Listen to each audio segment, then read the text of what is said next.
Good morning, good afternoon, good evening, wherever you may be, and welcome to Finalcut Presents the Director's Cut Podcast. I, as always, am Dr. J of Dr. J Self-Help, which is returning quite soon. But that's not why I'm here today, folks. No, I'm here to review the new Batman trailer. What in blazes is that horrible wretch want me to do reviewing his trailer? Okay, look, guys, I'm going to be honest with you. I saw the thing at the DC fandom, and I'm just like, we've done all that before. So the trailer starts off in this lovely little diner, or at least I'm going to assume it's a diner, and rather than focus on anything interesting, they focus on this little teacup for about 10-15 seconds, and all of a sudden you see, oh, look, riddle me this, riddle me that, and then people are like, oh my God, it's the Riddler! The Riddler's coming back! Look. You already tried that a long, long time ago with some hack named Schumacher and some hack named Jim Carrey. It's not going to work. Anyway, we go into the meat and potatoes of the trailer, and we see that Batman, a young Bruce Wayne, is thinking to himself, my God, I let Voldemort kill me, and now I'm back to this. That's right, folks. Cedric Diggory is your Batman. Do you think he's going to catch the snitch before Harry Potter? Who knows? Anyway, we're looking at the sins of the father, the sins of ourselves, and Batman just being Batman, Bruce Wayne, whatever, brooding his soul out to Alfred. Alfred looking to himself, thinking to himself, are we going to have the most chemistry out there? Who knows? We go further and further and further into things, and then all of a sudden we find out, oh my God, Batman found some sort of assassin or kitty cat. Who knows? But we see the high-heeled boot. We see what looks to be Selena Kyle or Mickey Mail or Vicky Vale. Who knows? That's the fun. And they get all chummy with each other, and so much gunplay is heard. And all those things are things that I couldn't do in the animated series, and it just kind of pissed me off. So I sort of turned myself off to it after a little while, and then thinking to myself, there are so many different ways you can go other than bang, bang, bang, bang, bang, bang, bang, bang. That's Deadpool thing. Are you trying to ape the whole Ryan Reynolds thing? My God, it's Batman. Anyway, to make a very long story short, Cedric Diggory says the lines, I am vengeance, but he forgets, I am the knight, I am Batman. So if you want 1/3 of a Batman movie, look for the Batman in 2022. Also, take a look at The Flash. It's slow. Very, very slow. Anyway, this has been Dr. J with your super quick movie reviews. Thank you, and have a good day. Well, he seems very happy as usual. Yep, because he got to see Batman, so. Yeah, but he wants Conroy. He doesn't want Robert-Pattinson. Cedric Diggory. Yes, that pathetic hack! Normally I do my intro now, but as look at me, I'm a little Hufflepuff. I swing around on my broomstick. Look, there's the golden snitch, if I can get it. Oh, look, I'm after Harry Potter's love like Cho Chang. She's mine first, but of course, I gotta make way for the boy who lived. Oh, look, now I'm dead. Now I'm a vampire. Now I'm dead again. Finished? Not exactly. Oh, Fraser, shall we just leave him to it? No. Of course not. Trust me, I only really have one more thing to say about the guy. Of course, ladies and gentlemen, you shouldn't make fun of actors or actresses, but he's almost in a situation as a certain wrestler. You know? No range, no depth, no balls. Now, who is the name of that wrestler? John Cena? No. The Rock? No. John Cena, maybe, because he's just got none of anything. No range, no talent, no balls. Shawn Michaels? Particularly the third one. Shawn Michaels in his Lemon movies. Michael Hickenbottom? I think his name's Kenny. Kenny No Balls. My God in heaven. Okay, look, I'll make you a deal. If anyone out there thinks the Batman is better than Kenny Omega's title reign, comment on our Twitter who killed Kenny.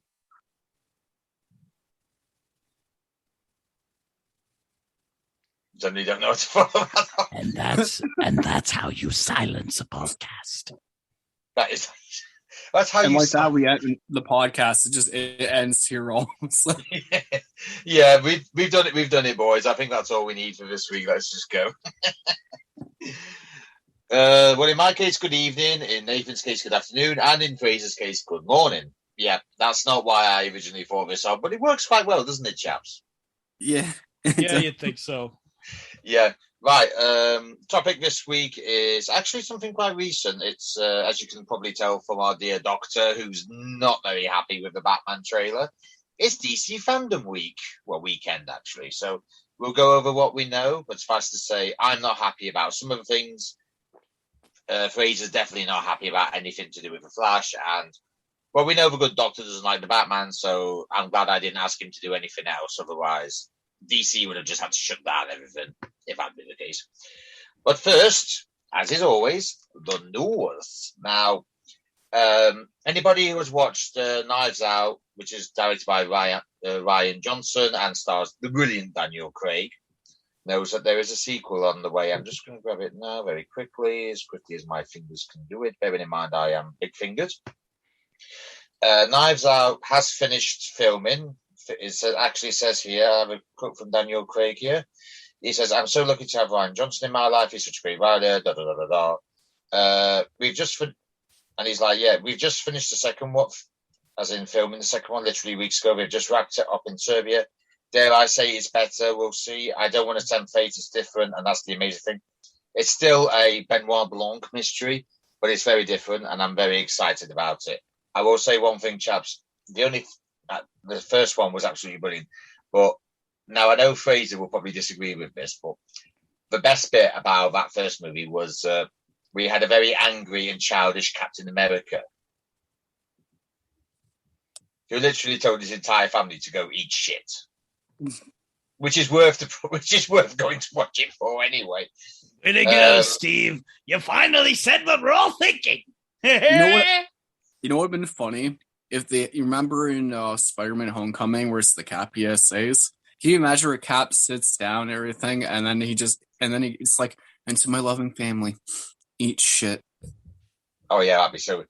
To Anthony Stark, eat shit. Mr. Stark, I don't feel so good. Captain America goes, eat shit, you little shit. I just ate your shit, Mr. Stark. Just so you know, we love Tom Holland, but it's only a bit fun. I didn't actually realise she was in the cast list. The cast list includes Catherine Hahn, a.k.a. Agatha Harkness Fraser, and you know who she is. Yes, Ed Norton, Dave Bautista, Janelle Monáe, Leslie Odom Jr., Goldie Hawn, literally the most beautiful woman who's 40 and still looks 20 in my eyes, Kate Hudson and Ethan Hawke. None of their roles have been disclosed yet, but I'm actually looking forward to this. It will be on Netflix because I believe Netflix have bought the rights to Knives Out 2 and 3, so expect it to go on Netflix at some point next year. Now, I'm just trying to think. Oh, yes, there is another thing. Kevin Smith did a Masters of the Universe cartoon movie. There was a part 1 and a part 2. We've seen the part 1. It doesn't end very well, and Nathan, I think our esteemed Dr. J was the voice for Skeletor, wasn't he? In Kevin Smith's Master of the Universe, he sure was. Yep. And don't diss Mark Hamill, please and thank you, ladies and gentlemen. Whether you like him or whether you like Kevin Smith's work on Masters of the Universe or not, don't diss Mark Hamill as Skeletor. It's everything we want it to be. Yeah, it's been at least 30-odd years since I wanted that to happen. But there is good news because I actually have the release date here of part 2. Ooh. I do. The series will release its final 5 episodes, which is part 2 for everyone, on November 23rd, 2021. So this is Sunday 17th at this point in time. So next Saturday, actually. So we don't have to wait too long for it, boys. Hold on. So you're telling me... Oh, it's November 23rd. Sorry, I keep thinking... to be honest with you, the way this year's been, it feels like this is November, actually. So 5 weeks' time. So you're telling me that on November 23rd, Fraser Yep. can get his bones out and... Yep. Fraser can get his bones out and do everything bony that he wants to, except for listen to Boney M, of course, because that's just not allowed. The cliffhanger, I know everyone's crowding on Kevin Smith, but I have to say, part 1 was really good. It was nice seeing all the other characters getting more focus. Mark Hamill was great as Skeletor. The fight with He-Man and Skeletor was really good, and then how it ended was great. Like, I kind of wish the wait wasn't as long, but I'm looking forward to seeing it again.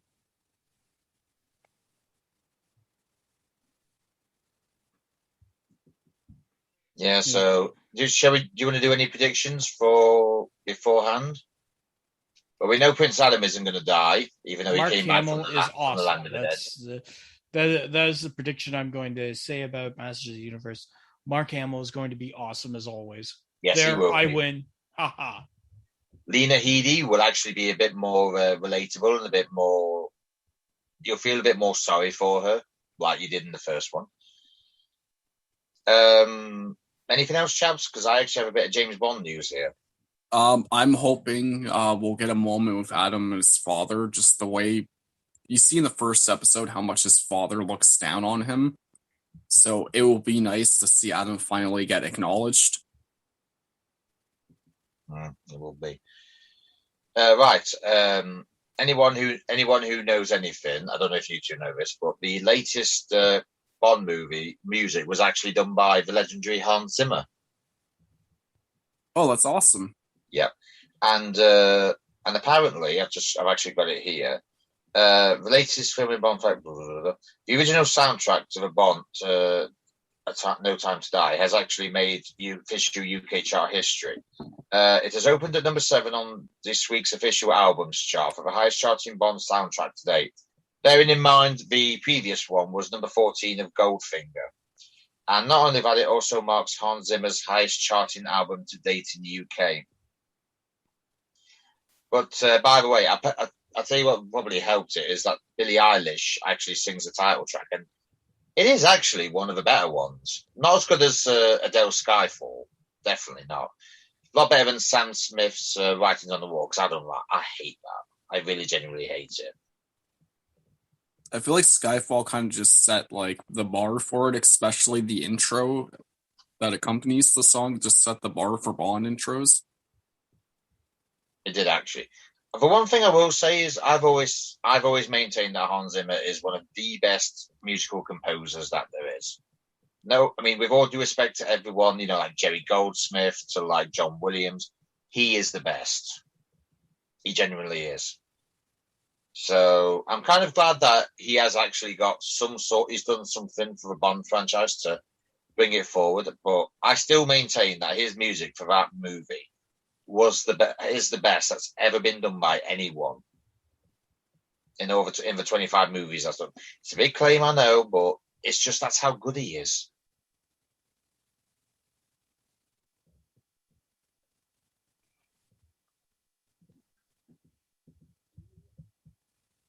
Yeah, there's nothing really more you can say about that one. Not really. There's plenty we can say about this one. Now, moving on. There is actually a petition on Change.org. I've told these two about this before we came on. There is actually a sequence. I might spoil this a little bit, but it's nothing you haven't seen in the trailers.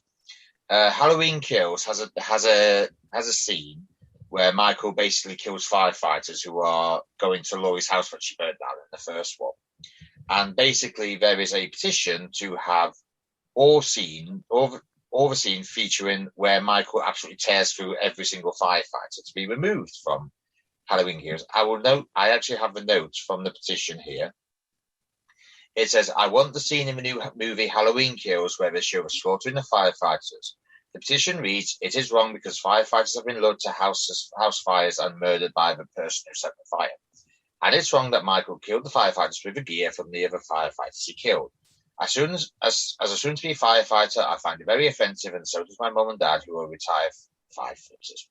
Even more, so I want that scene taken out of the movie. Michael didn't have to kill them in a way they saved him, so he should have saved 2 firefighters in the house and went on his way to kill Sister. This is literally what it reads. I haven't literally made this up. There's no reason for that horrible, disgusting scene, especially since it has happened in real life. Like I said before, firefighters have been lured to house fires and killed by some psycho in real life. Now, can I just say one thing? What's the one dangerous occupation in horror movies? Oh man, that is a good question. It's not the Coast Guard, is it, gentlemen? No. No, it's not the Coast Guard. It's not. Well, you could say it's ambulance. I mean, it depends on the horror movie too. I mean, you've got teachers. Yeah, they get butchered. Like business tycoons, the one guy, Yeah. bank tellers are a good one. Yeah. But the thing that comes to me is firefighters. I mean, regardless of whether or not they're in horror movies, they have to clean stuff up. Yep. And moreover, and this is actually more fact than anything.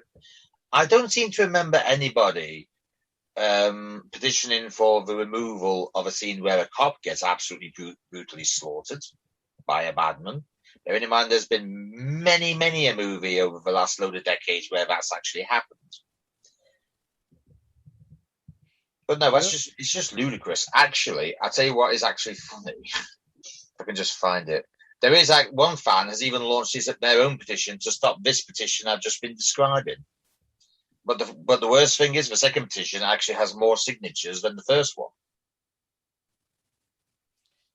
And I don't understand why you would want a petition to get deaths removed. It's a horror movie. Exactly. I understand the nobility of the profession. Yeah. Absolutely I do. And no, you should not attempt to glorify their murder IRL. Yeah. They are heroes and they should be treated as such. It is a horror movie. Everybody dies in horror movies. Exactly, except for that one little turd. The one that should die but doesn't. Yeah. There is one little turd that always survives every horror movie. You mean in Joss Whedon's Cabin in the Woods, where the one who smokes drugs should die but doesn't? Yep. Little turd. We've just literally said we call him the little turd character, and the little turd character finds some way to survive. We want him dead, but he's never going to be. Yep. In all seriousness, this stuff like this does annoy me because this is just fiction. It's not based in real life. Halloween is not based on real life. So don't get me wrong. I have a lot of ideas for horror movies, but do I actually think that anything physically is going to happen to anybody in real life in any sort of scenes I have in my imagination? No, not in real life. No.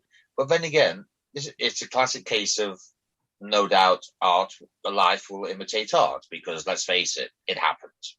It's just one of the unfortunate things that we as mankind must deal with. But it's just a stupid petition. It generally is. All the petitions you could see on change.org, be more environmentally friendly. Save this company from going under. Save that company from going under. I would actually like to meet the people who thought that this was actually worth signing. Yeah, exactly. You can use change.org for fantastic things. Yeah.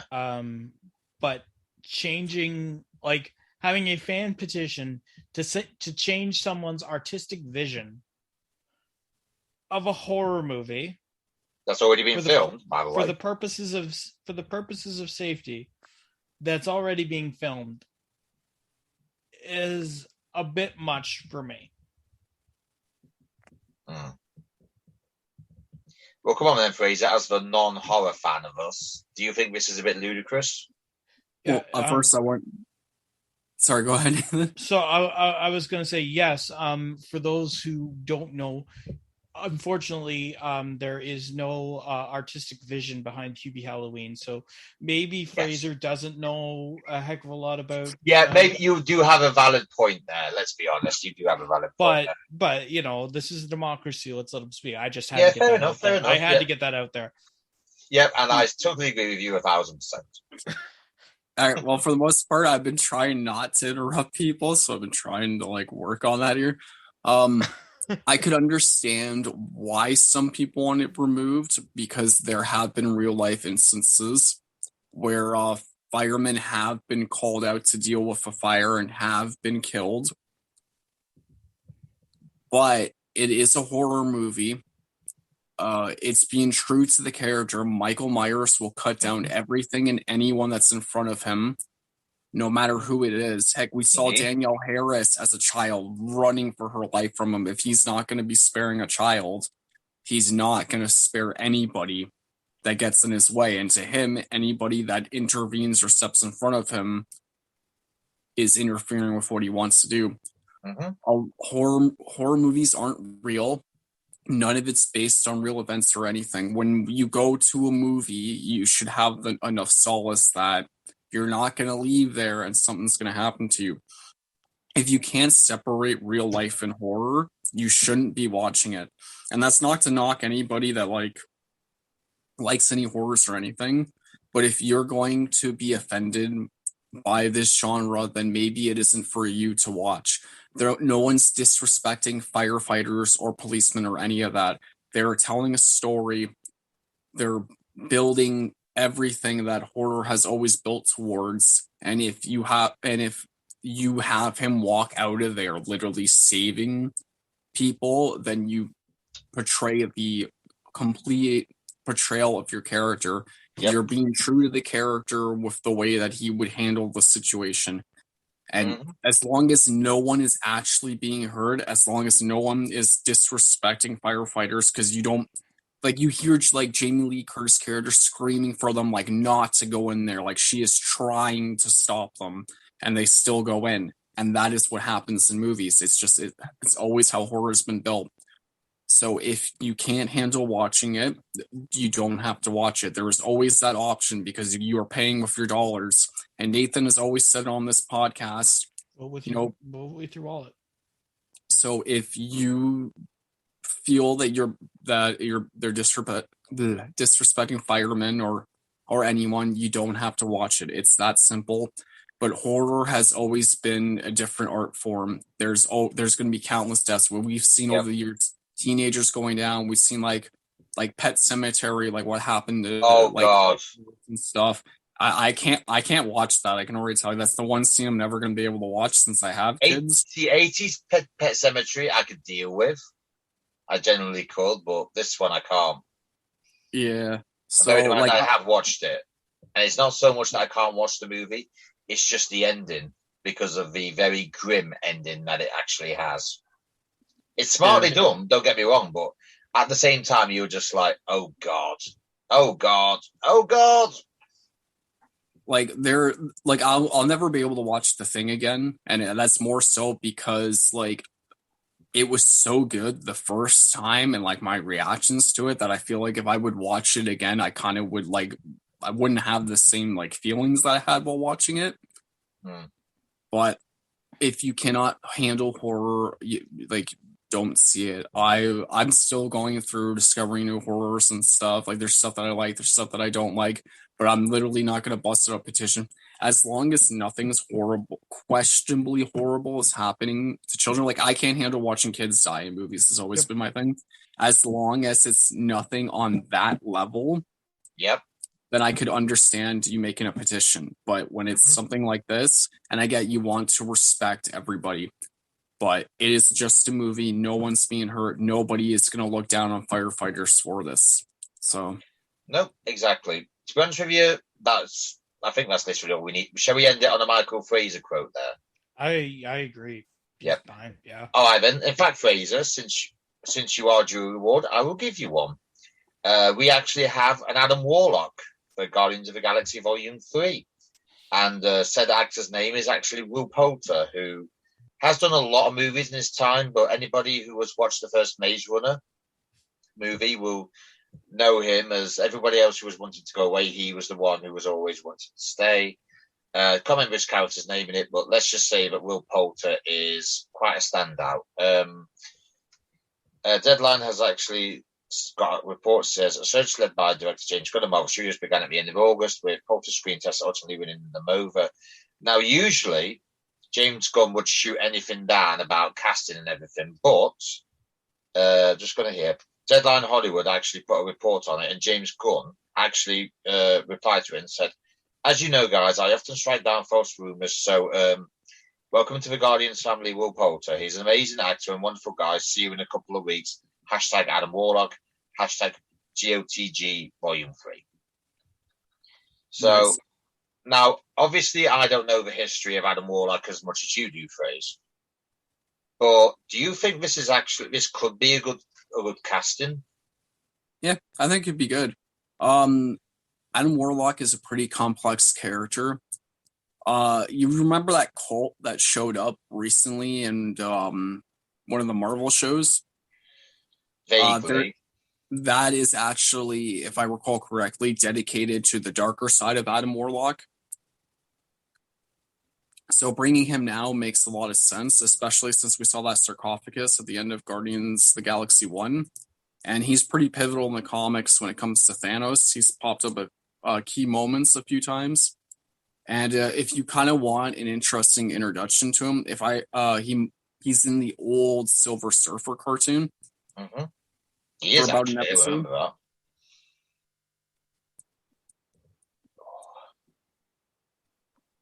Anything else, chaps?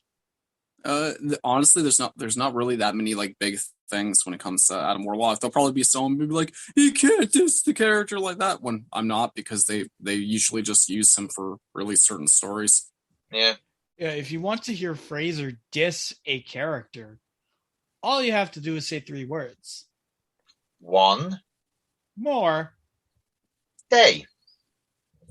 Yep, the reason why Spider-Man isn't married and Spider-Man doesn't have his daughter, even though they've proved with Dan Slott's Renew Your Vows how interesting Spider-Man can still be even with having his family.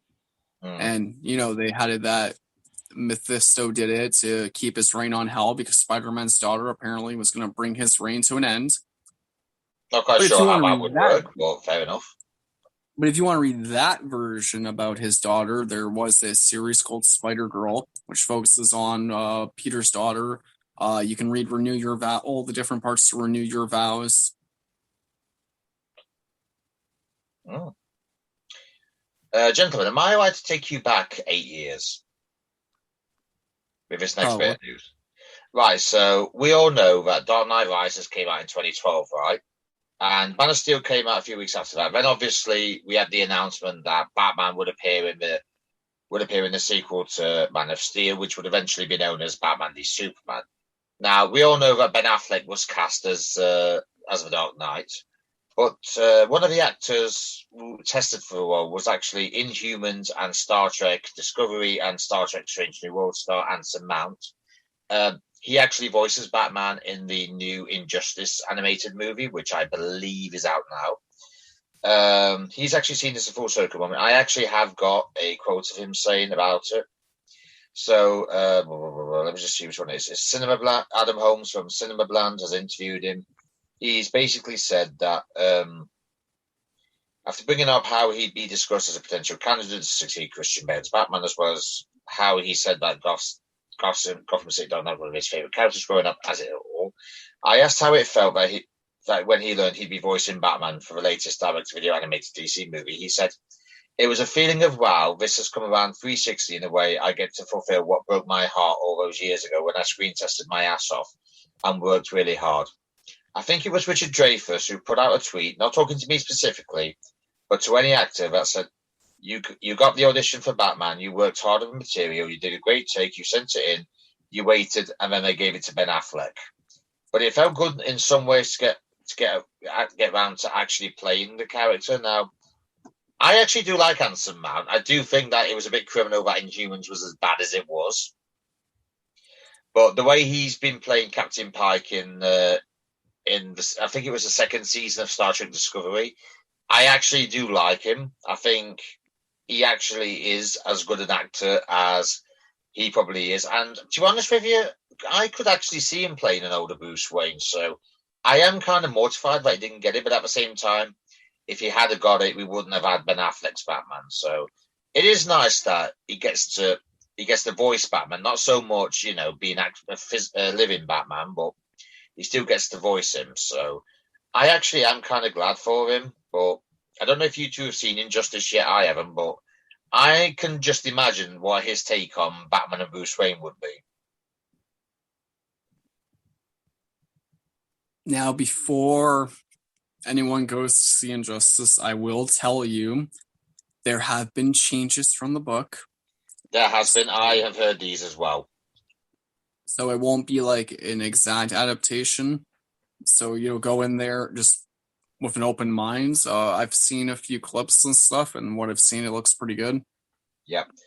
Just to give you an idea of who's in it, there's Wonder Woman, Harley Quinn, Plastic Man. Fraser, insight into who Plastic Man is?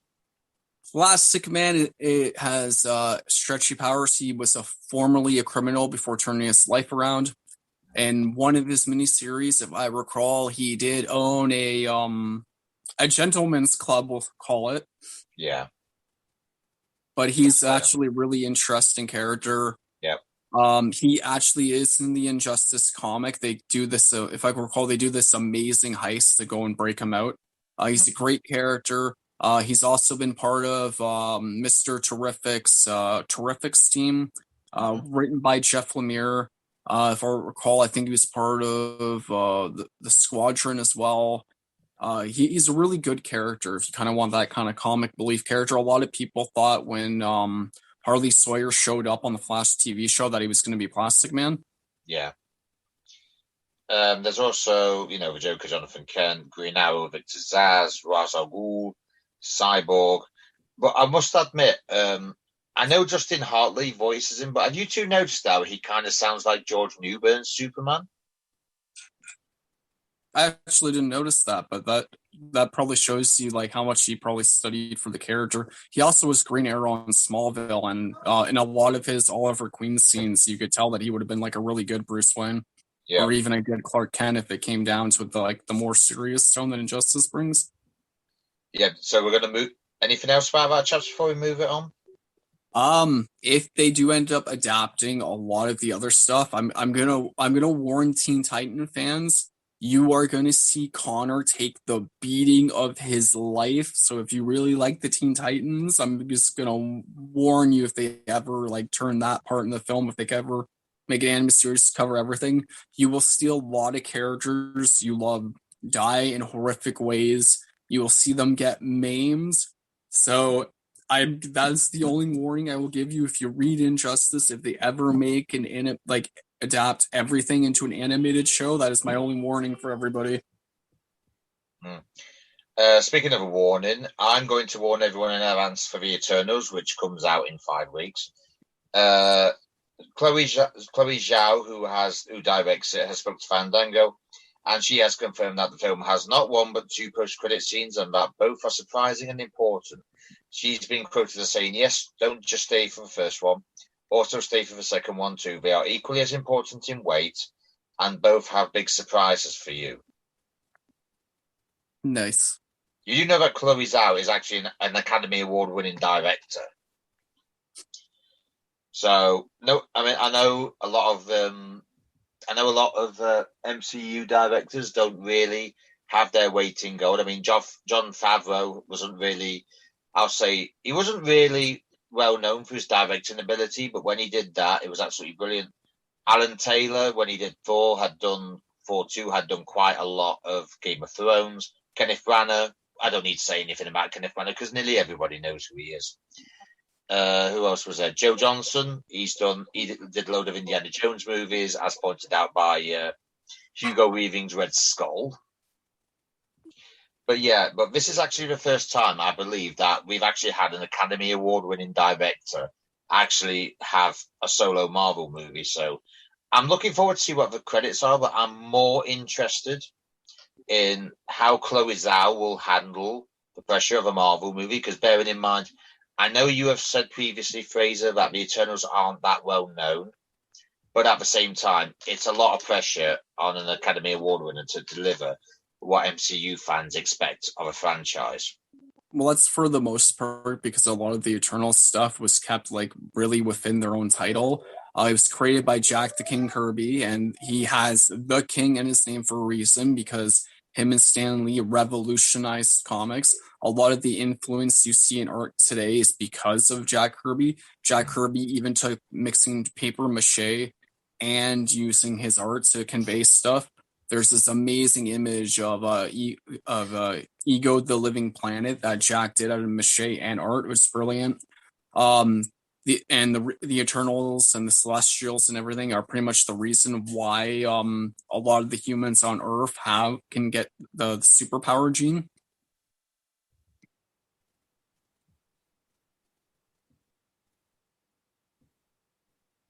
So, and we saw one of the Celestials back in Guardians of the Galaxy, and they're pretty much why we have the Eternals. Yeah. And before this movie, from what I've been hearing, will be more Jack Kirby influence than Neil Gaiman influence. Neil Gaiman also did if I recall, a 7-issue run on the Eternals. So if you really want to get to know the characters, read Jack Kirby's original run, read Neil Gaiman's run, and then there's a new Eternals book going on currently that you can also check out. And Fraser, you have ruined my last bit of news because I do actually have news here about that.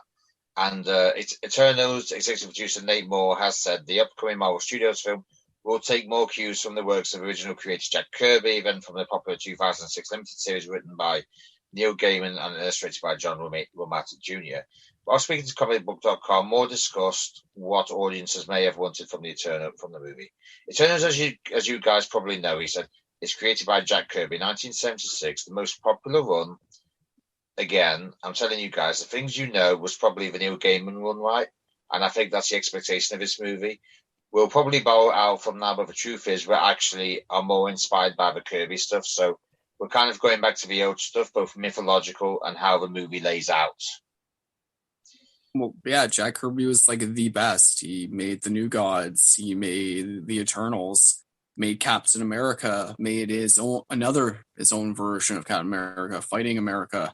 He basically, whenever somebody talks about Jack Kirby, all you hear is how brilliant he was and everything that he's done. They even, for his 100th birthday, did the Commandi Challenge, which is you get a bunch of different creative teams and someone starts the story, and then by the next issue, they pick it up. And even like Bruce Timm did the cover for the first issue of the Commandi Challenge.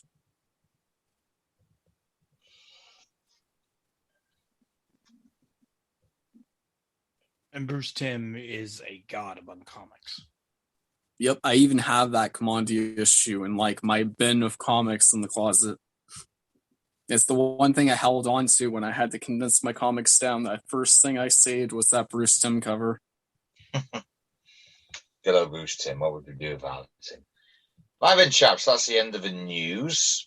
Right, so there's only one thing that really we're bothered about this week, and it has been DC fandom has been happening. In fact, I think it's probably still happening now. But me and the boys are going to go over what we've seen. So that'll be the new Batman trailer, Gotham Knights featurette, Black Adam, Peacemaker. To be honest with you, I know it's Peacemaker's obviously Suicide Squad, but I just can't. I'll review it, but I just don't like the fact that John Cena's being trusted with a movie like that. But then again, I'm not really a big fan of John Cena, as you know.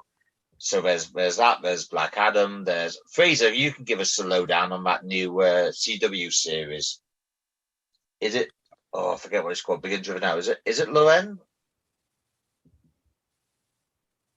I am not entirely sure. I think we're not missing that one. But we'll go through from everything we know. So inevitably, Dr. J has given us his version of his review of the Batman. So ultimately, gentlemen, And watch it, folks. Yeah, he was saying that before we came on the air as well. So that's his take. So we'll just put that to the side for 1 minute. What do we think?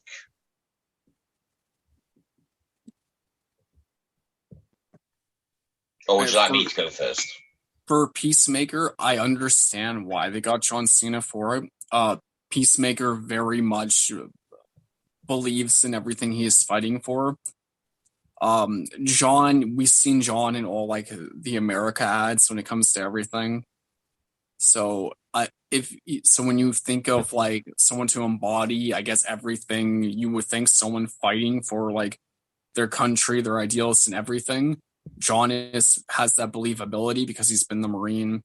He's done so many good things, but here he basically has to solve all that with a gun. And John is pretty much a household name. He's not, or I gotta make this clear, Peacemaker is not like this in the comics. Like when John says he would suck a certain thing for liberty and all that, Peacemaker does not talk like that in the comics. He is remotely not like this at all. He's one of those people, like when you call him the deal of something, he's gonna leave nobody left standing after it. But but DC and Marvel and all that kind of have this repetitive thing where they'll change characters for more comedic reasons. That they're all really becoming more action comedies than actions. But I think John's going to do good if they really expand on the character. Then we could really see good things for it. Come on, then, Nathan. Let's have your take on it. Well, I mean, I have tried to get myself to just not take a trailer and judge it at face value. I don't believe that the Batman is something that necessarily I have to see in theaters right away quick. The one thing I will say, which is contrary to Dr. J, is if you are going for a young Batman or a young Bruce Wayne, I am thinking to myself, just with the tone of the movie and Pattinson's performance so far, with him finding love, with him looking into the mystery, and with the brooding that we got, it's good for, like, it will be good for an origin story for Batman. Quite frankly, not a huge fan of all the gunplay throughout the trailer, going to be perfectly frank with you. But that's just because of what I value in Batman. I value the atmosphere. I value a lot of things about it. But if you're making something a bit more raw and a bit more gritty, I think it works out well. It's just not to my taste. So I'm on the fence about Batman, quite frankly. I think Pattinson will do a good job, though. I think he will. This one is actually going to be a bit more detective based because all the other movies have been like, ground and pound, just do this and do that. But he's actually going to venture more into the detective. Bearing in mind it is based on the Long Halloween, Fraser? From what I've seen really in this trailer, they may be pulling from Long Halloween. They may also be pulling from even Scott Snyder's run on when he did Batman Year Zero, because he did use the Riddler in that. It does look good, don't get me wrong. But is it going to be weird because there's going to be so many, so many bad guys in it? I mean, there's the Penguin, there's the Riddler, there's Catwoman. I believe there is actually more. I think Carmine Falcone is supposed to be one of them. But even though we haven't really seen much of the others, it's all mainly been based on Riddler, Catwoman, and Penguin. I will say one thing. They did a bloody good job with Colin Farrell's nose, didn't they? Yeah, and like we've already gotten the animated movie at part 1 and 2 for Long Halloween as well, and they found a way to make it work. So, also Robert Pattinson has also had a lot of good roles after Twilight. From what I've heard, he's completely changed as an actor. I also like that we have like this more of a raw Bruce Wayne. Like when he's out there, like the very first trailer, remember when he goes up against the goons and he just savagely wails on that guy, kind of sets the tone of like this Bruce Wayne right now. Like he has all the abilities to write everything, but you can also tell it's to him, like in his mindset and his brutality, that it's a lot of like, too little, too late. You can see the guilt all over him as he's doing stuff like that. When he pulls the helmet off and you just see it there, like there's like nothing else, like this is all there is. I kind of hope we get more than just gunplay. I kind of would like to see it really go into like remember how Batman Beyond was? A lot of it was like this like street brawling fighting. I'm hoping we're gonna get a range of that to really just show like, because Bruce will be fighting professional villains, super villains. He'll deal with gangbangers. He'll be dealing with like mobsters and everything. I hope they do the shot from Batman Year One where he blows up the wall and has the light shining in and just strolls in. I'm pretty hopeful for this movie, and from what I hear, Matt Reeves is going to do the whole like noir style, so that hopefully that means we get back to the more old school Batman stories of investigation and everything. Because I would like to try and discover who it is along with the character to make it interesting. So I'm hoping they haven't shown us like every big thing in the movie. They won't. Any good movie maker knows they don't give everything away at the beginning. I will say one thing about that point you said with Pattinson taking more serious roles. He has done a lot more serious, mainly because everyone just associated him with Twilight and he wanted to distance himself from it. Do roles that required a bit more than just to be shiny in sunlight.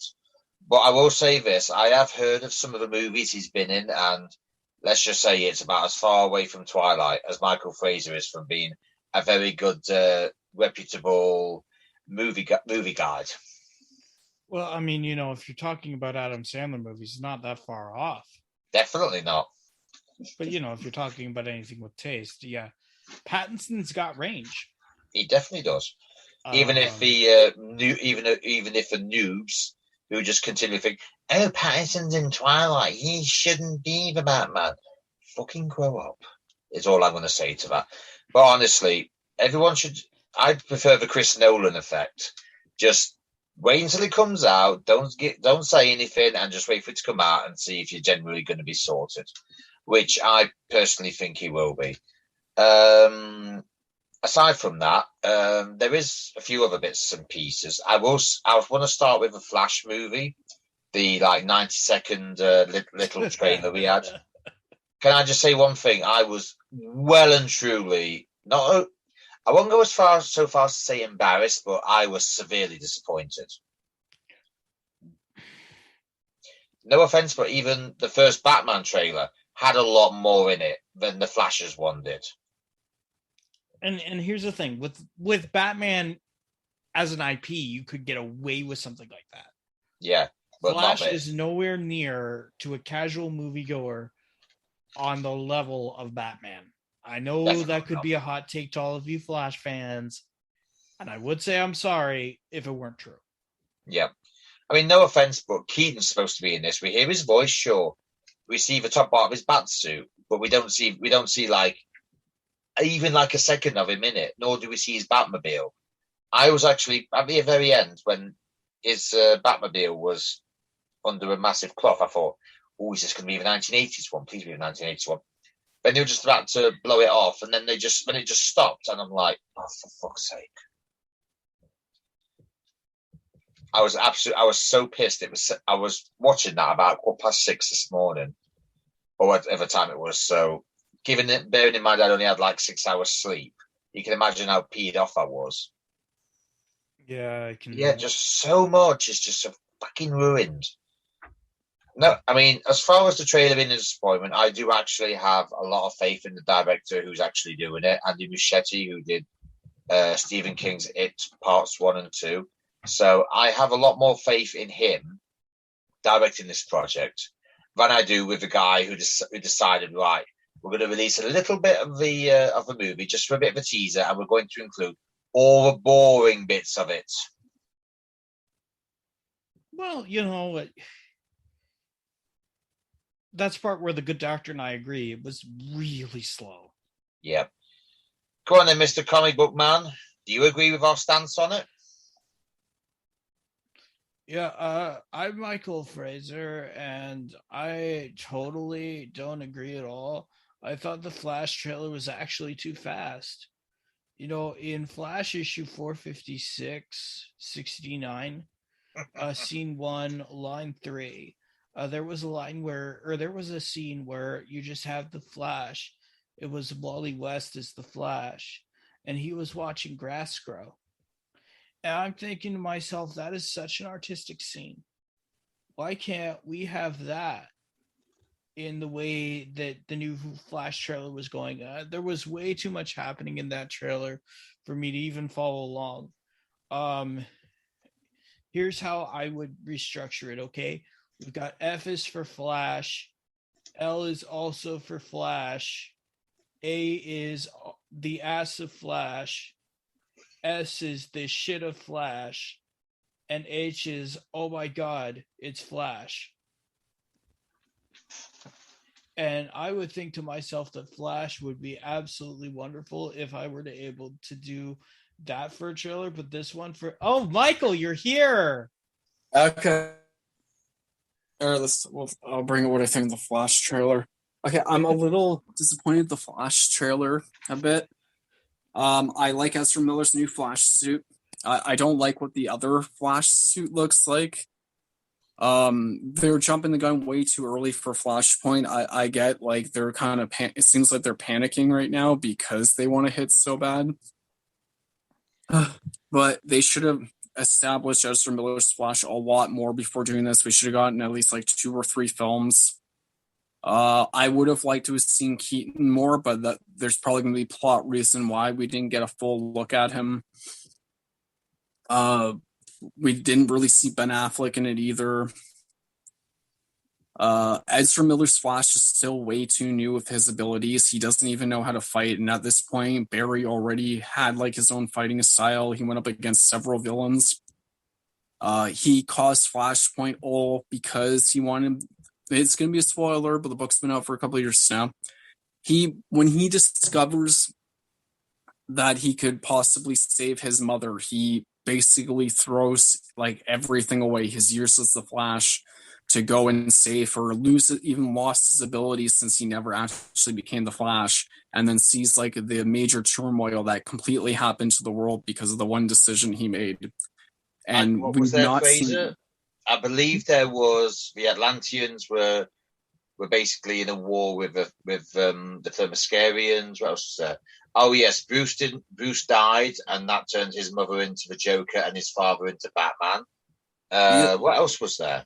The rocket that brought Kal to Earth didn't crash in Kansas, and so they locked away Superman. So the world never had Superman. That is true. Cyborg became like the top hero and tried putting together a team to go and deal with all this. The Reverse Flash did basically made it so he didn't have to be linked to Barry anymore. It ripped the whole world apart. And I'm sorry, but Ezra Miller's Flash, we haven't seen enough for any of this to happen. We haven't had any films, really. We haven't really gotten to know him. Right now, it's still like a fresh adaptation of him. But you're going to do all this, and then what are you going to do next for The Flash? Like, yeah, the TV show, if you look at all the stuff with Grant Gustin, we saw Grant go through a whole lot up until he finally did Flashpoint. Yeah. And they even pulled a lot from the Rebirth run of Josh Williams, like the different powers for the slow force and everything else. But they should have really built up. We don't even know who Ezra Miller's Reverse Flash is at this point. So if they wanted to do something like this, they could have done Convergence. They could have brought back every actor that's ever played a character. And the best part of that is if they redo the whole universe, they'd be able to have their pick of any of the actors that they could build all into one new world.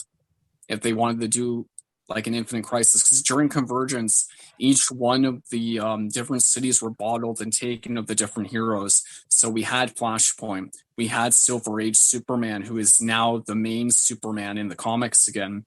We had even some of the old school heroes like Blue Beetle and all of them, like Ted Kord, The Question, Captain Atom. So if they could have, this would have been the best opportunity to pull back all the actors you wanted from all the better adaptations that you enjoyed, and they could have given us one solid new universe. But it just seems like, from what I heard, the Flash script has had a couple of issues for a long time. But I wanted at least 2 more movies to get to know this version of the Flash before they decided to delve in one of his deeper stories. Because in the end, he literally has to make a really difficult choice: the entire world or his mother. So when and they've done Flashpoint Paradox. If you haven't gotten to watch it, if you don't want to read the graphic novel, watch that animated movie. Fantastic movie. It's So really good. when you see Barry running after like himself, and he's yelling at himself to stop, and he has to actually intercept him, it's there's a complete weight of it against it. When we see Ezra's Flash eventually do that in the comics, before when Barry's running, he actually stops off to see his mother. He sits down and he's talking to his mother about everything, and his mom's telling him how proud she is of him and everything, and he really doesn't want to do it. He doesn't want to undo it, even though it pretty much brings the end of everything. So when he gets to that point where he has to stop himself, you see the weight of the decision. You see everything that happens. That the one person Barry's always wanted to be with, his mother. He wanted to get to know his mother because he lost her at such a young age because of the Reverse Flash and everything. We also find out that everything bad that's ever happened to him, like him being late for stuff, every injury he's ever had, him even falling down the stairs and stuff, was all because of the Reverse Flash. Him trying to catch balls at ball games, Reverse Flash slapping it out of his hand and stuff. We haven't even met any of Ezra Miller's adversaries besides basically Captain Boomerang. Like if they really had this many issues, they could have just brought him on the Flash TV show. We could have gotten more than just that one scene. So I feel like a lot of this situation is kind of a bit undeserved. He hasn't gotten the build up, and I'm not blaming Ezra Miller for this. I'm making that clear. I don't blame him, because an actor only has like a certain amount of control what they can do. I really wish we got a bunch more, so then when this happens, there'd be just a lot more to it. So you want the scene where Flash grass grows? I honestly, I would love to see the scene where he has to basically say goodbye to his mother. I want to see a lot of the tough decisions he got in the comic book, but I've noticed in the trailer that there's two versions of him, so I'm not sure if the other one's the Flashpoint him or if that's him like at the end of the movie. Like it does look like it's going to be good. Like it looks like it's going to be an interesting film, but I just feel like it's a lot too soon. I know a lot of people really wanted Jeffrey Dean Morgan to be in it as the Thomas Wayne. I wanted him to be in it as well, and I wanted Lauren Cohen to be in it as well. But if they were going to do that, I would have liked at least like a 2-3 film thing for the Flashpoint story, so then they wouldn't have to rush through it all. Or even if they made it 3 hours, so there's a lot they could do. I feel like it's too much too soon, especially because they're still trying to reestablish their universe. We don't have Henry Cavill right now, and this will be Ben Affleck's last Batman movie. Well, basically, Fraser, you know this for a fact because you have mentioned this on many an occasion. In fact, I think you've just mentioned it just now. Flashpoint literally resets the entire DC universe. Now, from a real life point of view, Gal Gadot's nearly 40. She's still good. She's still good as she is, but she's approaching 40. Ben Affleck's at his 50s. Henry Cavill's approaching 40. So I'm wondering if they're going to reboot the entire franchise, they're going to come in with like more younger actors, like Sasha Calle. She's actually in the mid-20s, so it makes me wonder if they're going to do that. Then it makes perfect chance to go out with the old and in with the younger. But I don't think that's what they're going to do, though. That's the problem. No, put it this way: Warner Brothers is capable of doing absolutely anything. Bugs Bunny is Batman. But why not? Oh, they've already done it. Yeah, I think they have actually. No, seriously. Watch the worst Space Jam movie I've ever seen in my life. Bugs Bunny in a Batman suit. It happens. He drives the Batmobile. It happens. Elmer Fudd actually shows up in the Batman comic written by Tom King. Why does that not surprise me? Be very, very quiet. I'm hunting rabbits. Actually, I think the line is, I'm hunting bats. No. It's rabbits and then Joe, What the hell are you doing, man? You don't hunt rabbits here, and it's rabbits. Make sure that you roll and enunciate your R's. For God's sake, what is this? A shotgun? What does it do? Shoot real bullets? I'm just gonna take this. Shall we move it on, Fraser? In fact, let's put on to the topic of Black Adam. Now, this is probably the one I've been looking forward to the most, because obviously Mr. Johnson has invested a lot of time into this movie. We've had to wait longer than we thought. We had I think it was from a 2-3 minute scene where he first comes back after Sarah Shahahi pulls him back after she says Shazam. And let's just say that even though we don't really see his face that much, he is a fucking presence. Although what gets me is, why does everyone have to be have the same moronic thinking in just about every movie? Oh no, he's superpower. Let's shoot him with bullets. That's really going to do something. But it just baffles me. It's like the only way you're going to beat him is with Shazam or with lightning or something, or give him his worst enemy. You're not gonna kill him with fucking bullets. Well, what else are they really going to do in that situation? It's kind of one of those, like, a lot of people kind of think when they have a weapon that basically, like, they have the power. So then they get that realization that by shooting him and it doesn't work. I always found it funny that this happened in a lot of old Superman cartoons where first they start shooting him, it doesn't work, so they throw the gun at him. Doesn't work. And it never works, so... That might have worked in like a 50s movie, B-movie, but nah, not in this.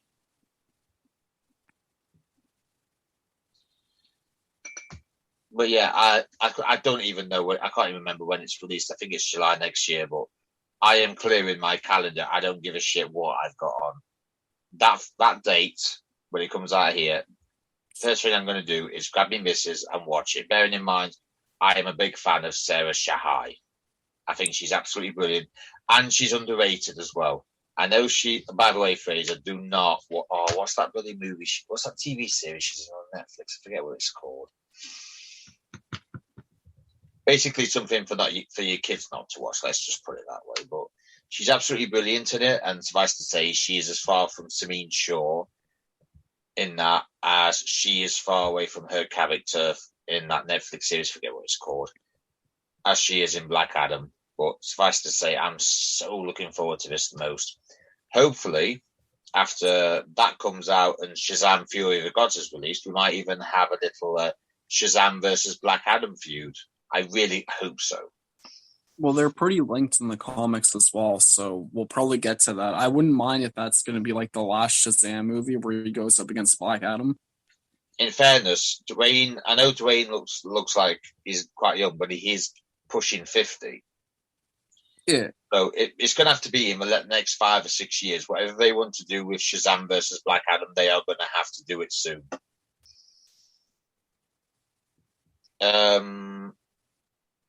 Anything to add, Nathan? No, I got nothing, man. Yeah.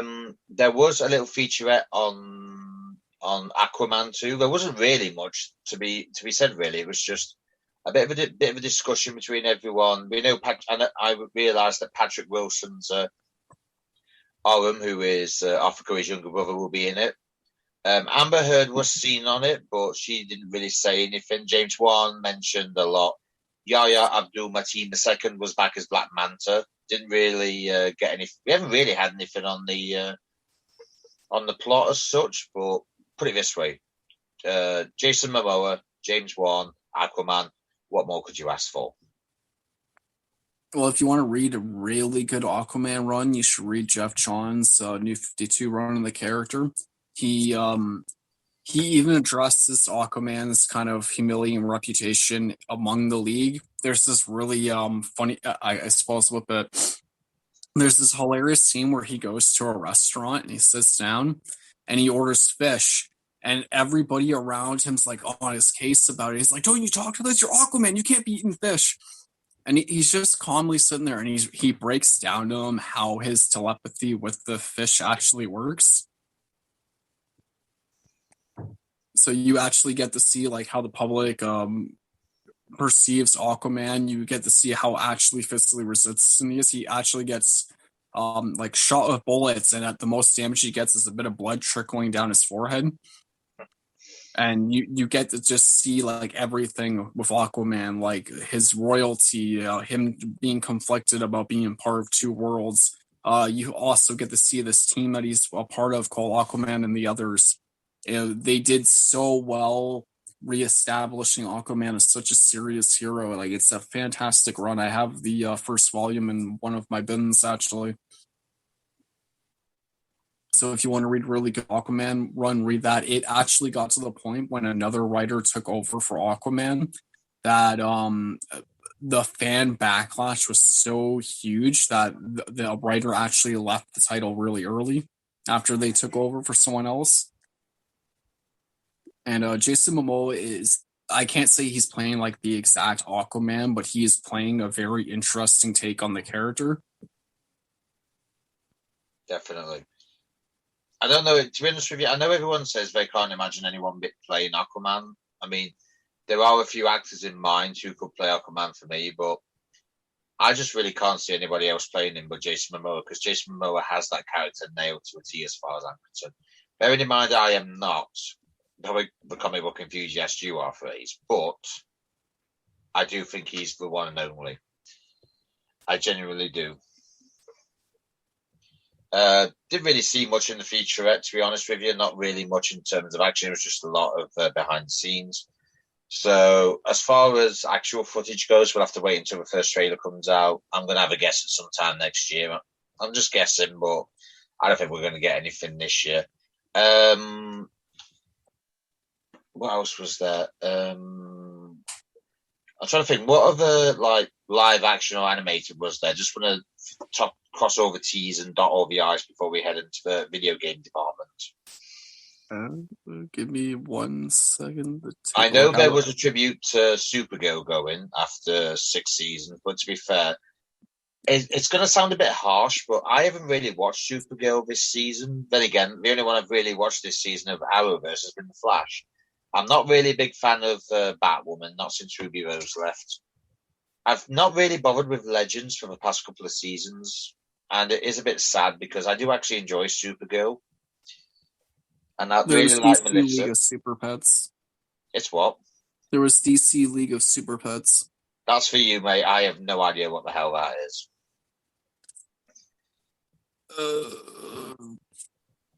Basically, there was a time where a few heroes did have their own pet sidekicks. Superman had Krypto, which was his dog from Krypton. Batman has Ace the Bat Hound, who has appeared in the comics.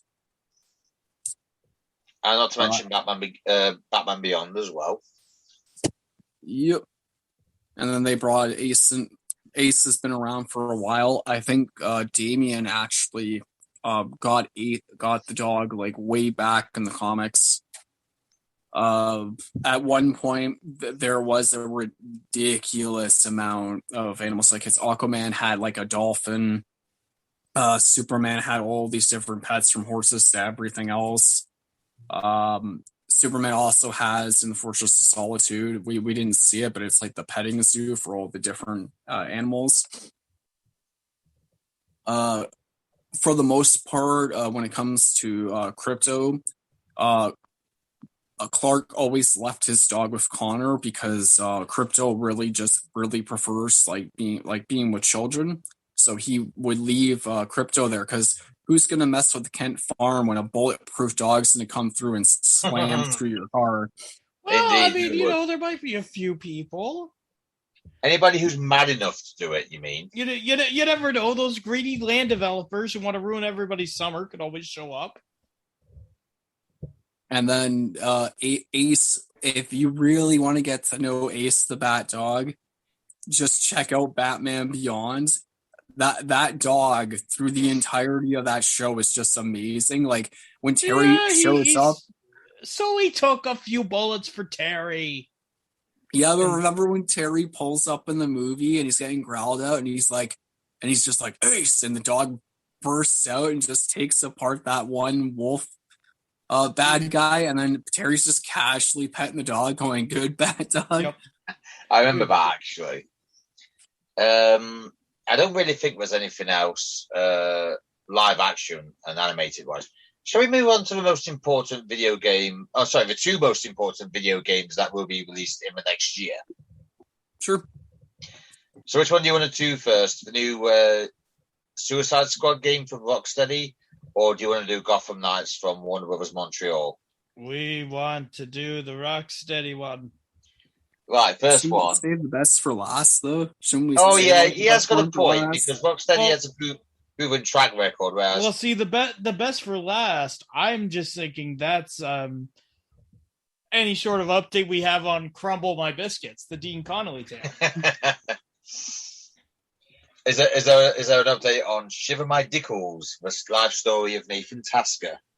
Well, actually, Shiver My Dickholes, it's actually kind of an oxymoron right now. We're in the pre-production phase of that. It's actually a very, very long and heartfelt movie. Is Shawn Michaels a part of that movie? Well, we're trying to get him. That's what's holding up production. All right, then we'll save Suicide Squad for last, because I love Rocksteady to the point where I would rather save them for last. So, Gotham Knights. Now, the first thing I did see was The Court of Owls. I have seen Batman versus Robin, where they take center stage. I have been waiting for them to come into a video game. I am just so glad that it's not going to be anybody of the usual. You know, it's going to be Joker or Penguin or anyone like that. I'm just so glad that it's finally going to be centered on like an organization that has existed for hundreds of years, and it's so secret even Batman doesn't know about it. Beware the Court of Owls that watch us all the time, ruling Gotham from a shadow perched behind granite and lime. They watch you at your hearth. They watch you in your bed. Speak not a whisper, word of them, or they'll send the talon for your head. Indeed. We better do this right, otherwise we're going to be sending talons for our heads. So, no pressure, boys. So, Now don't worry. This is the day. The owls are night creatures. and don't forget that the owl is a natural predator of the bats. Yeah. I will say one thing, that there is no finer way to open a featurette on Gotham Knights and a Court of Owls storyline by having Greg Capello and Scott Schneider have their fair say about it, because they actually wrote the Court of Owls. The actual, I believe it was the actual storyline in whichever year it was, Fraser. It was during the New 52. Scott was extremely nervous when he went to pitch his stuff for Batman. He worked on Batman before while Dick Grayson was Batman. I believe the story is called The Dark Mirror. There's the Court of Owls and the Night of Owls. I'm pretty sure it was about 2 volumes. Greg Capullo was the artist for it. He's done every big art for every big Batman story that Scott has ever done, except for All-Star Batman. Scott has been considered like the Batman writer. Every time he has worked on the Batman book, has all been bestsellers. He's done Batman Year Zero. He's done Batman Dark Knight's Metal, Batman Dark Knight's Heavy Metal, Batman The Last Night. He's done Superman Unchained. He's done for Image Comics the book Witches, which my wife actually reads. Scott is pretty much like that. Scott has also written for Flashpoint Superman. He has done Iron Man Noir when they were doing the whole 1940s noir run for like Spider-Man, Iron Man, The Punisher, Wolverine. The Court of Owls actually have broken Bruce Wayne. When Scott was writing it, he's talked about the way Batman has really coasted through Gotham. where because he's gone up against all the villains and everything, that he basically thought he knew Gotham until the Court of Owls appeared. And they wasted no time just decimating Bruce. And Bruce, I think when he was a kid, was looking for like any reason about what happened to his parents, like trying to make sense of it in any way imaginable. Bruce even ends up in a labyrinth underground. The Talon are basically the most influential people on the city. They have, like how Bruce has the safe houses, they have stuff in everywhere. They actually would use Haley's Circus. And if a lot of you know Batman, you know that Dick Grayson came from Haley's Circus. And Dick was actually supposed to be chosen to be like the top Talon. So, but Bruce took him away because of the death of his parents. And during Kyle Higgins' run, actually on the Nightwing book, you actually see a bit of the fallout of the Court of Owls that happens to Dick because he was taken away. They had to take someone in his place. It was actually one of his closest friends when he was at Haley's Circus. The Court of Owls storyline was huge. It even brought the origin about Dick Grayson's last name, which is representation of the gray sun of Gotham.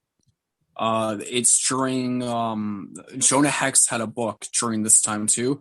I can't remember the name of the book, but it had to deal with old school Gotham. Everyone had a tie-in issue into the event of Court Owls, like Red Hood and the Outlaws, Batgirl.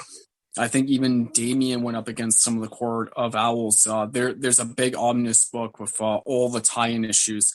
The Talon pushed Bruce harder than he's ever been pushed, to the point that even Alfred had to console Bruce because Bruce was so mentally, emotionally broken. He was awake for days. He was like stumbling, and you never see Bruce ever out of his element. He was stumbling. He was exhausted. He was completely outmatched by the Court of Owls until he finally took them down. It is an amazing storyline. And at the time, Scott and Greg actually would butt heads a lot because Scott's scripts would be insanely detailed down to like the last thing. And Greg very much is somebody who like he wants as much open room as possible to draw because he's just that talented. You could just address a character, like any character to him, and just let his imagination do whatever, and he will fill everything else for you.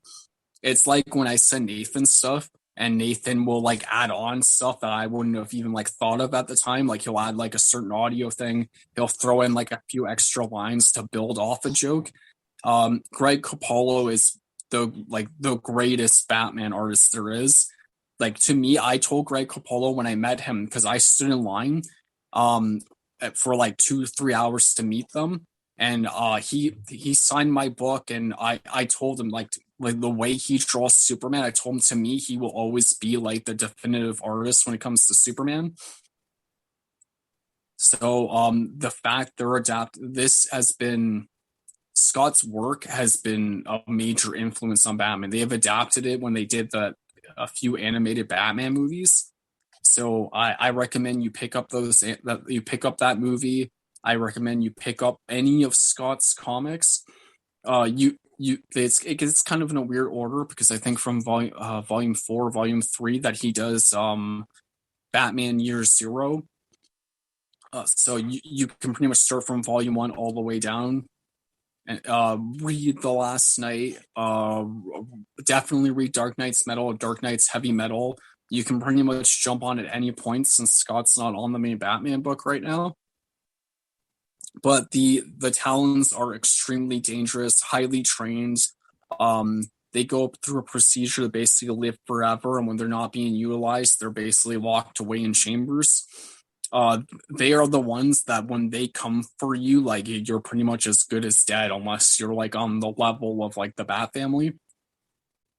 So the fact that they're going at this without Bruce really shows you how much danger Gotham is.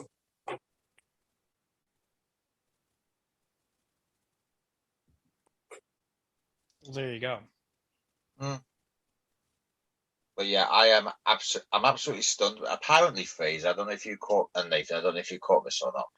But basically, it's kind of like, you remember how in Batman Arkham City, when there were certain ways that you could get Mr. Freeze, but every time you did it once, you weren't allowed to do it again. I think there's that sort of mechanic, if I've understood it correctly. I think that's being put into the game as well. So how you defeat one Talon will dictate how the next Talon you face, how you face the next Talon that faces you.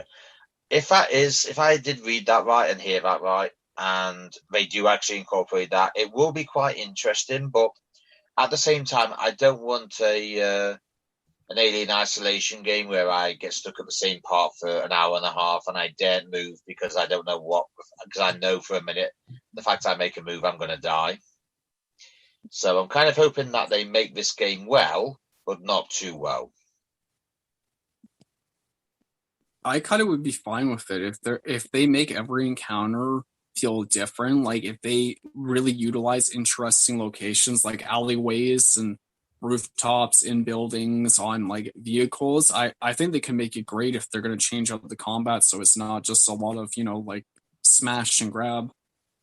Well, the thing that I'm worried about is who the developer is. Warner Brothers Montreal. Exactly.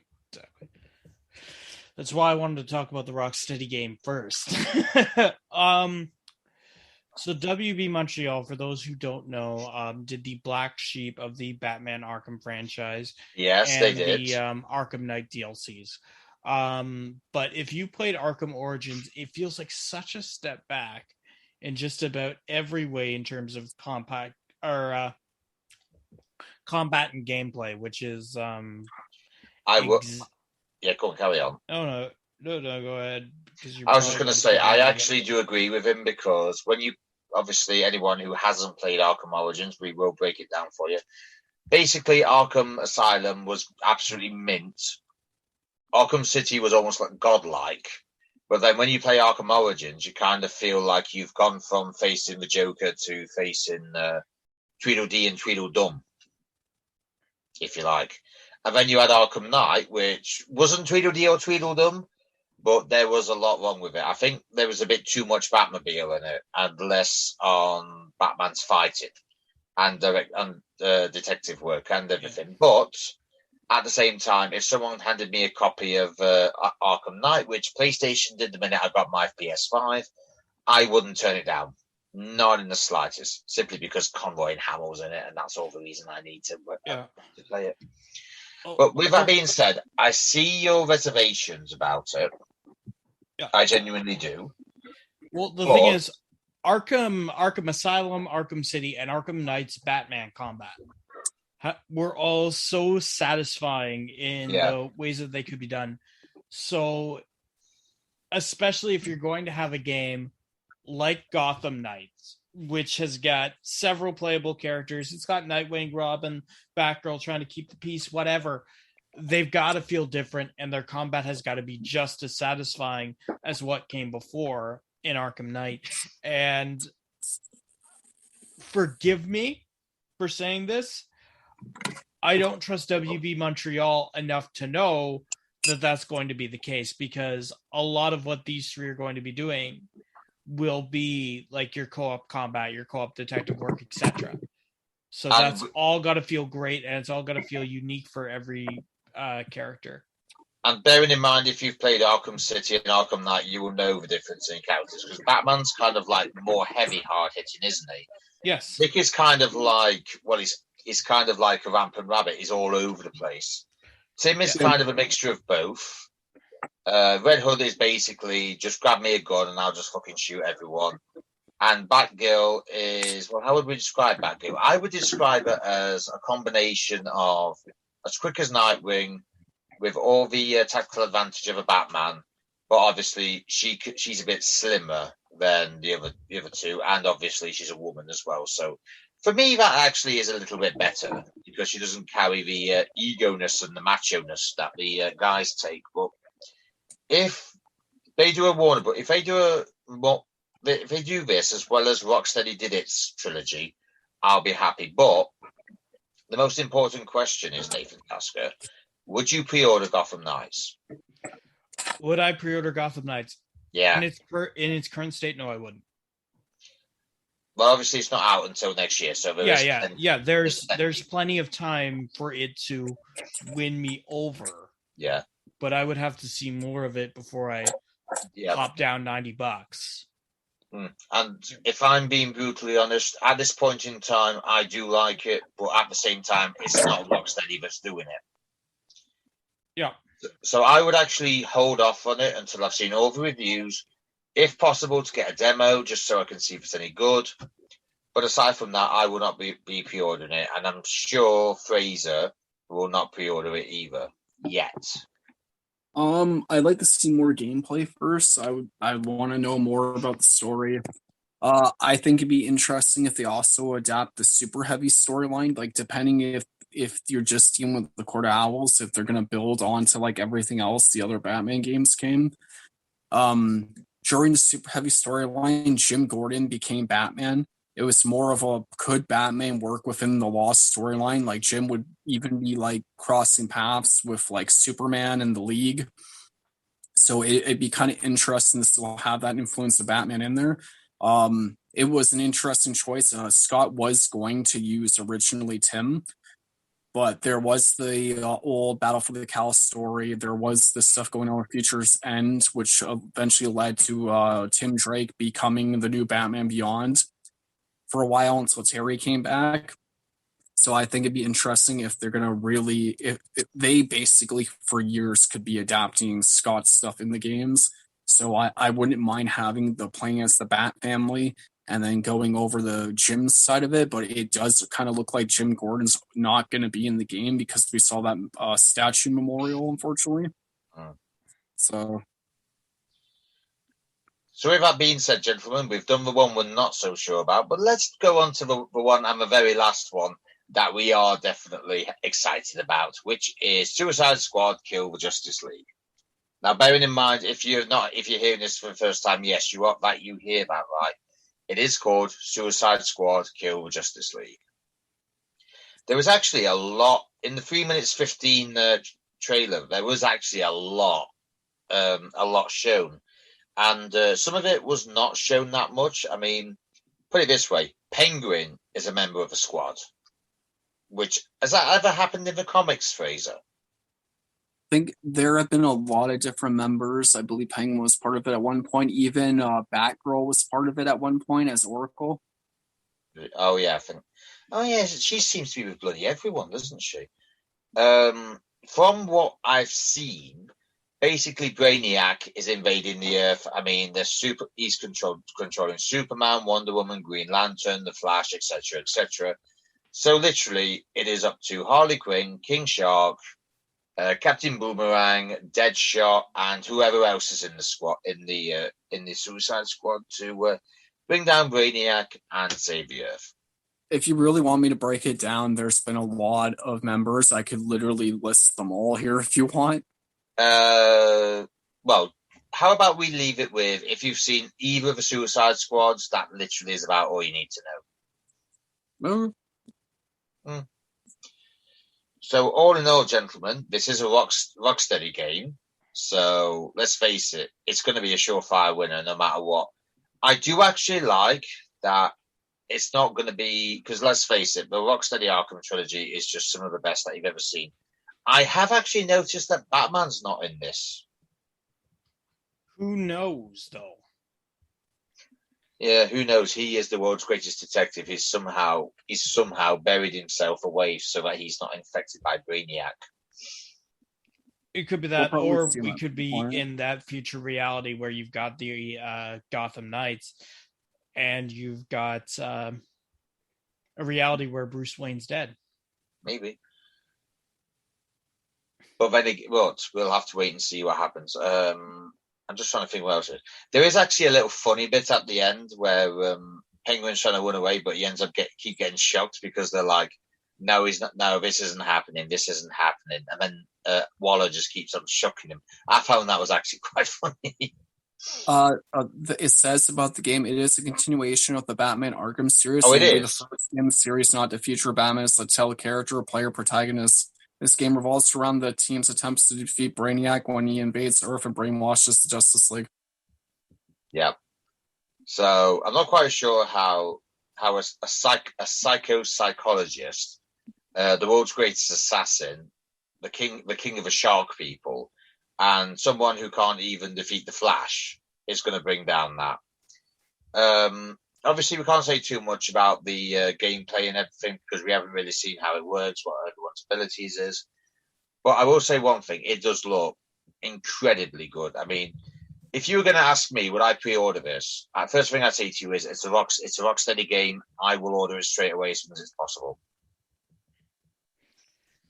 For me, I have to see a gameplay before I look at anything. But if I'm going to be blowing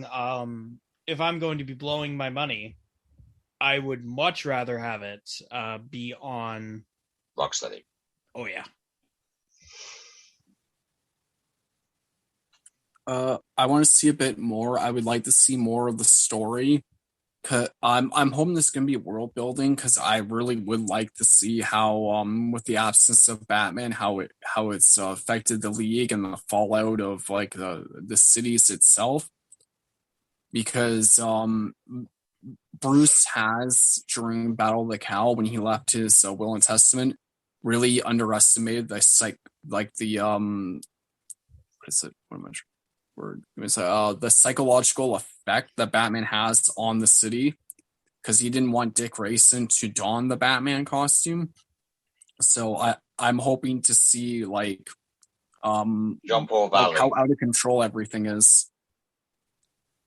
But I would actually, but then again, there's more Batmans than Bruce anyway, so we might even see another Batman. But you say this is part of the continuation of the Arkham series, but yeah, Gotham Knights won't be. So I think they could even have Dick Grayson show up as Batman, you know. They probably could. Honestly, they could make Gotham Knights part of it. They could expand upon it because everything those games set up, they have more than enough of a sandbox to play in. There are so many really underappreciated other members of the Bat family. There's different vigilantes. They could do Batman Incorporated. There's so much stuff they could build off of. They could give us the two different Batwings. They could give us the League of Batman. Like they basically have all the components to do everything they've ever wanted to do and just keep building onto that world. But yes, if anybody wants to watch anything we've been discussing, just type in YouTube DC fandom, and it will more than likely bring up every single thing that we've discussed and everything we haven't discussed. But unfortunately, we are a podcast, and we can only go so long before it becomes a little bit boring for everyone. So with that being said, next week will be a gaming special for a very special game that we've sort of already mentioned. So we hopefully see everyone next week. But in the meantime, you can find us on social media. I am on Instagram as Final Cut Official, and on Twitter as Final Cut Talk. And obviously, you can find me on Insta and Twitter on Body Santa Dropkicks. Dean, aren't you also forgetting? There is something coming. Actually, I have really makes you crumble your biscuits. Actually, I've got more. I've actually forgot to mention something in the news. I do apologise. It'll not only crumble my biscuits, it crumbles everyone else's. Mark Harmon, who has played Leroy Jethro Gibbs for the last 18 seasons of NCIS, has now officially left.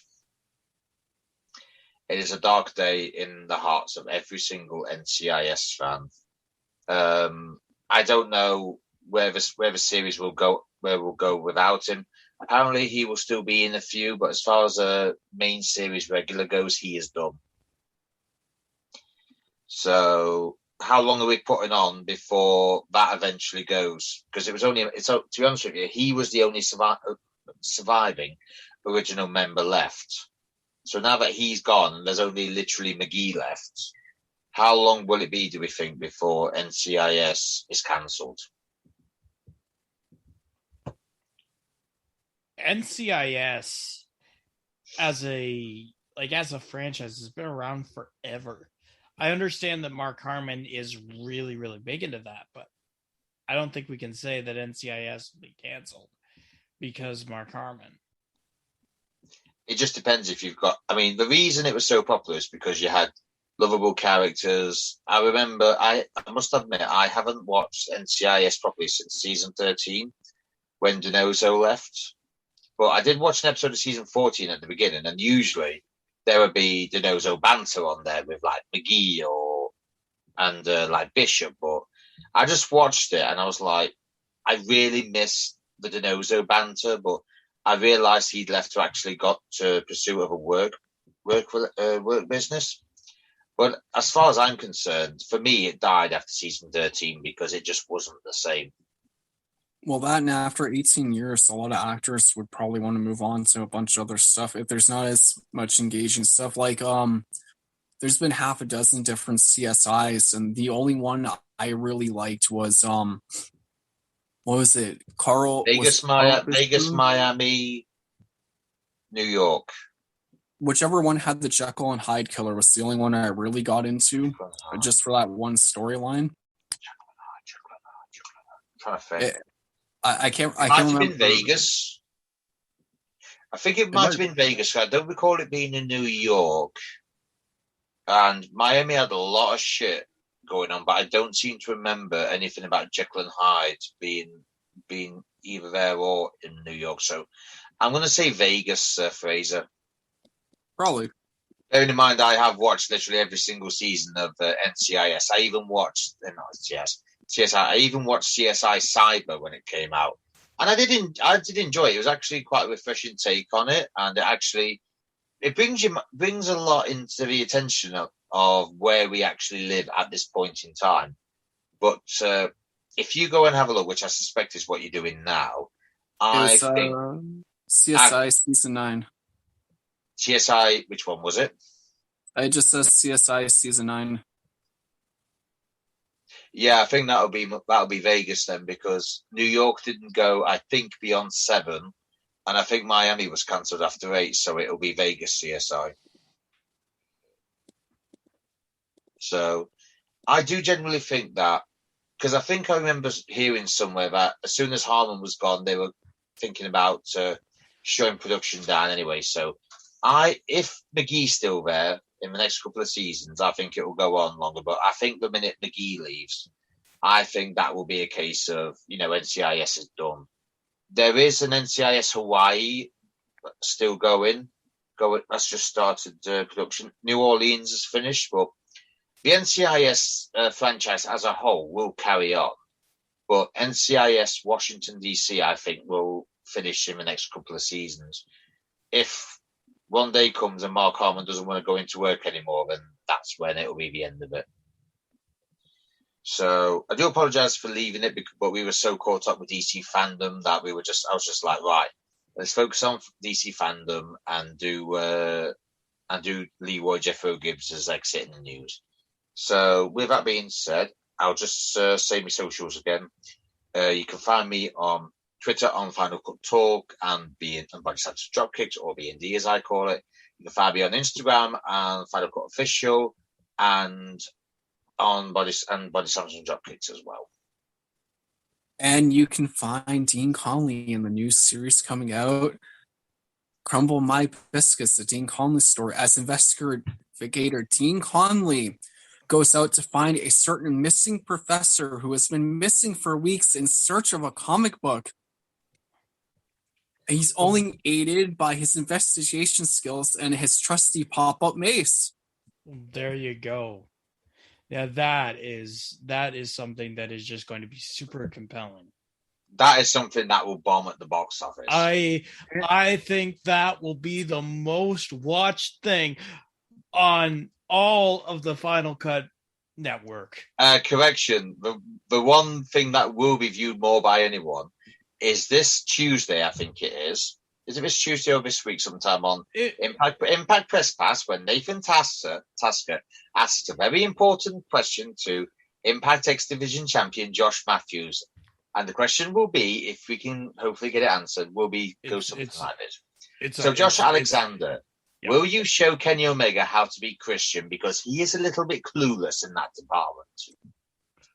Yep, and we're asking it on behalf of our co-host Michael Fraser. We are, because we know Michael Fraser is an extreme Kenny Omega supporter. So we I can't believe you're going to ask one of my locals. One of my locals who's premier champion, who's He's wrestled not your in a local, lot of... man. You're British I grew Columbian up in now. Ontario. I grew up in Ontario. I know, so he but you're was British my Columbia local. now. He's not your locals. And technically, he's my local too. So if you're going to be Nathan, like... You do realise that Fraser's just dropped himself in it? When he said you're actually asking my local. Yeah. So, thanks, Fraser. You just added more fuel into that fire of the question we're going to ask. In Josh Alexander's defense, he was fantastic on the independent scene. Like, he was Josh the Weapon Alexander. I'm not sure if he's still using that nickname though, because usually when they announce him from this is Josh Alexander. He's competed in a lot of the top independents, won a bunch of their top prizes. He's probably one of the best technically sound guys in the ring. So I think the match is going to be fantastic at Bound for Glory, and he had such a build up with the North.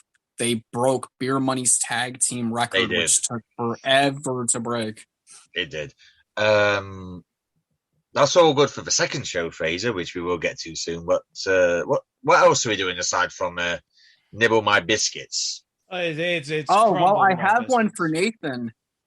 It's heavily been requested. It's been in the back office. It is the Making Love the Flash Taskway. It is Nathan apparently at his suave ladyman level, A-list Hollywood voice guy, as he deals with the perils of his fame. You know me, baby. Some say they got more women than brains. I say it's all Hollywood. So, because I will be fair to Dean, because we did this to Dean, and we will tweet this out. And if this gets picked up, I will add it to the writing list. Fraser, in fact, when we finish, put that on Twitter, and I'll see what I can do. So basically, if you want to see Michael Fraser piss his pants laughing, you know what to do, ladies. I will honestly, I will even put a poll. Yes, I'll put a poll on Twitter. I will list 3 ridiculous titles, and I will write them. If you can come out with the most outlandish stuff, I will write it as much as I can as a blockbuster. Girl, please. You know what they do with polls. They dance on them. All your Hollywood types, you know what they are. Make you feel like you're the number one, the best thing in the world. Then there's 5 million others like you. I'm not like that, babe. And is this a selection of the chat-up lines you will provide to your future wife? Well, I figure he'll have the Zap Brannigan experience.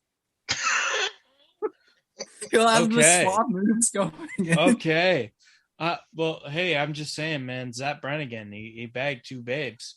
I mean, I'm just going to say he didn't do well. He's got several things wrong. But, you know, Zap Brannigan, ultra successful. He had snoo. I'm just saying. See, that's the thing I don't understand, man. When you come up with a joke, when you come up with a series, man, you know I'll do it. I know. And the thing is, you come up with a joke, I add on to the joke, and now all of a sudden you're dead. I'm actually tweeting it out, so I'm waiting for this to come on my notifications. He's looking like an ornery schoolgirl right now. Well, yeah, I'm on Final Cut, so that's fine. Anyway, Nathan, what have you got coming up? What have I got coming up? Well, I can be perfectly honest with you. If you want to get in contact with me, contact www.deathpixie.ca if you want to talk to me about your voiceover project, or commission me for one of your own. www.deathpixie.ca is the way to find me. You can also find me on Kovaco. a voiceover acting service. If you want to commission me for your professional projects, you can find me on Kovaco. Just search up my name, Nathan Tasker. You'll be able to find me. My official profile, when I'm getting it up right now, ladies and gentlemen, if you want to find me on Kovaco, is www.app.kovaco.com/profile, username Nathan R. Tasker. If you want to find me on Kovaco with your auditions, that is the way to find me. Contact me.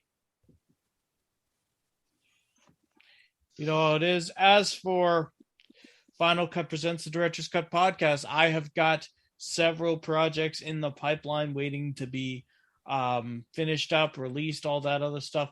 But what is most important is Dr. J's Self-Help. It will be returning very, very, very, very soon. Before Christmas? Oh, yeah. Oh, God, yeah. So the DC fans will have something to cheer about soon. Oh, yeah. Oh, yeah. Oh, God, yeah. It'll be before Christmas. It will be before Christmas. It'll be very soon. I'll put it to you like that.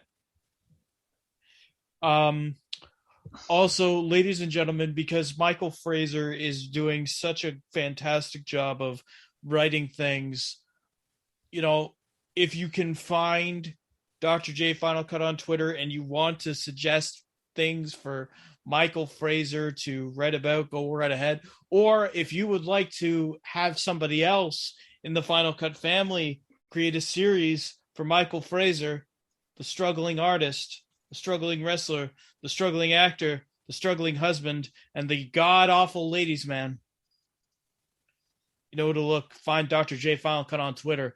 Tweet at Dr. J Final Cut. I will make sure that it gets to beautiful Michael's Twitter.